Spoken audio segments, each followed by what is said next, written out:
C'est une grande opération de restauration qui se prépare à la cathédrale d'Angers. L'objectif, redonner de l'éclat au portail.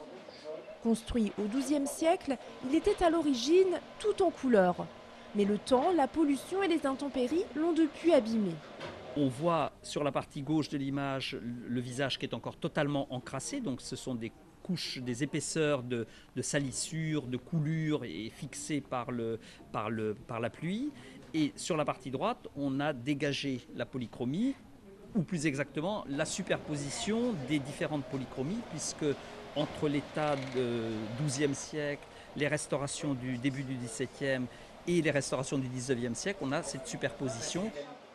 Révéler les différentes couleurs d'origine, c'est le travail d'Olivia. Un travail qui exige patience et précision.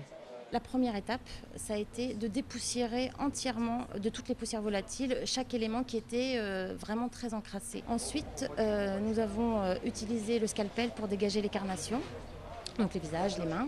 Actuellement, nous travaillons sur la phase de micro-abrasion. Donc voilà, nous dégageons les salissures de façon très douce. Une fois le portail nettoyé, un programme de restauration pourra être lancé. Une mission d'autant plus délicate que ce portail est le seul en France à avoir conservé autant de polychromie d'origine. Il n'est pas question non plus de faire défaut et de remettre en couleur, le portail tel qu'il était. Donc il faut qu'on choisisse un parti de restauration.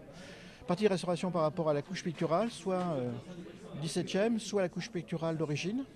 Et tout ça en fonction de l'importance de ce qui reste. Et jusqu'où on va dans les réintégrations. Tout ça, c'est des questions qu'il faut préciser avant, on ne peut pas le faire en cours de chantier. La première étape de nettoyage se terminera en juin prochain. Pour le moment, aucun calendrier n'a été fixé pour la partie restauration.